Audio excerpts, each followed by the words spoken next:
Welcome to Spotlight. I'm Roger Bassick. And I'm Katie Blake. Spotlight uses a special English method of broadcasting. It is easier for people to understand no matter where in the world they live.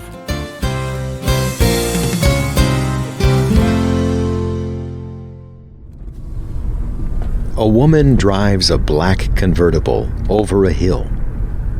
Her hair flows behind her out of this open-roofed vehicle. At the top of the hill, the road bends around sharp rocks. The sea crashes below. And out above the sea, the sun begins to set. The woman parks her car and looks out over the ocean. The engine of her electric-powered car is quiet. Its sound disappears into the wind. Cars are everywhere.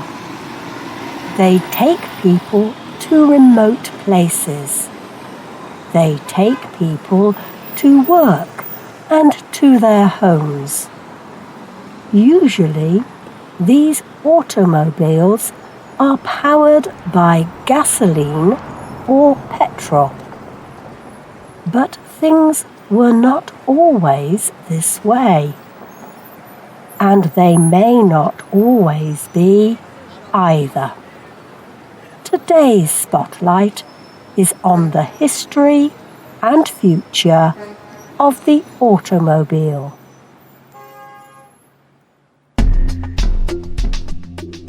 People have dreamed about creating cars for a very long time.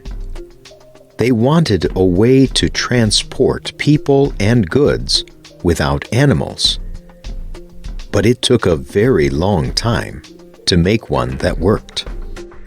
Nicolas Cugnot was a French inventor. He built the first car in the late 1700s. It used steam to power its engines, and it could drive at speeds of about 7 kilometers per hour. But steam engines were very large, and they took a lot of work to run. Horses cost less money. They could also transport people more quickly. Many other inventors tried to build a smaller steam-powered car that was easier to use. But cars did not become popular until someone invented a different kind of engine. The engine that powers many of the cars you see on the road today is called an internal combustion engine. Many people helped to create the internal combustion engine, but the first person to use it in a car was Carl Benz in 1885. Internal combustion engines are smaller than steam engines. They use gasoline to fuel the engine, and they can produce more power to push a car faster. This new engine made cars more popular around the world. But for a long time, only the very wealthy could buy them. Cars cost a lot of money because of the way people made them. 1 or 2 people made each car by hand. So cars took a long time to make. Also, each car was different, so they cost a lot of money to fix. But in the early 1900s, a man from the United States changed how cars were made. His name was Henry Ford. Ford was a car engineer. At first, he made cars the traditional way. But he believed that he could make them more easily. He did this by designing one car model that many different people could help him make. He used simple parts. Then his workers simply followed the same design plan for every car. He even made the cars all the same color. This let Ford produce many cars that were all the same in a short amount of time. Ford's method changed the way industry works around the world. He designed a system that made it easy to produce large amounts of his product. He paid his workers enough money so that they could buy his product. Ford made it possible for many people to buy a car. Ford's most popular car was called the Model T. By the 1920s, Ford had produced over 15 million Model T cars. Many other car companies also used Ford's methods. Cars began to cost less money all over the world. But the number of cars on the road also created a problem. Every car needed gasoline for fuel. Burning gasoline worked very well to power cars. But it also creates a lot of pollution. The number of cars made some cities difficult to live in. People exposed to too much vehicle pollution develop problems with their breathing. Burning gasoline also creates carbon dioxide. Carbon dioxide is a gas that leads to global climate change. Using gasoline was a great idea when people started making cars.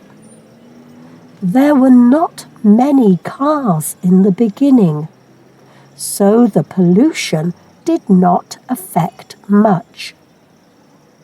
But today, there are more than 1.5 billion cars on the road. The success of the car has turned gasoline use into a danger. Kate Brunton is a representative from Amber. Amber is a Dutch car company that makes electric, self-driving vehicles. She spoke to the university network about the problem of gasoline cars. The problem is that owning cars, especially cars that use fuel, is bad. But there is no real choice. It is bad for consumers because the cost of owning most cars is high. It is bad for the environment. It does not work well. Most cars spend 90% of their time standing still. Today, many car companies are working to make cars that do not need gasoline. For example, many large vehicle manufacturers have begun to produce electric vehicles. Instead of burning fuel, electric vehicles store energy in batteries. For a long time, electric vehicles were not very popular. They could not go very far or very fast. This changed in 2003 with the creation of the Tesla Motor Company. Tesla worked for many years to create an electric engine that worked as well as gasoline engines. And in 2008, they released the Tesla Roadster. The Roadster was just as fast as a gasoline-powered car, and it could travel over 300 kilometers on a single charge. Another newer creation is the hybrid vehicle. Hybrid cars use technology from both gasoline and electric engines. Hybrids have gasoline engines like normal cars, but the engines do not give power to push the car forward. Instead, they give power to the battery. The battery makes the car go forward. You do not need to charge the battery in a hybrid car. The gasoline engine provides the power to the battery. But the battery can power the car at low speeds, so the engine does not have to turn on. Hybrid engines are smaller than gasoline engines, and they require less gasoline to operate. Other companies have been experimenting with different fuels. For example, it is possible to fuel a car with hydrogen. Many large car companies are researching this new technology. Right now, it is difficult to use hydrogen because it does not last very long. One tank full of hydrogen may only be able to fuel a car for a very short time. But people are hopeful that new technologies will help make hydrogen work in the future. There are many possible paths for the future of the car. How we travel has changed many times over the past 100 years, and it will change again. It may be possible that there will be no single replacement for the internal combustion engine. In the future, there may be many different kinds of cars, each with different fuels. Or people may use cars less. Either way, it is important to continue to invest in these new technologies. It is important not only for the future of the car, but for the future of humanity.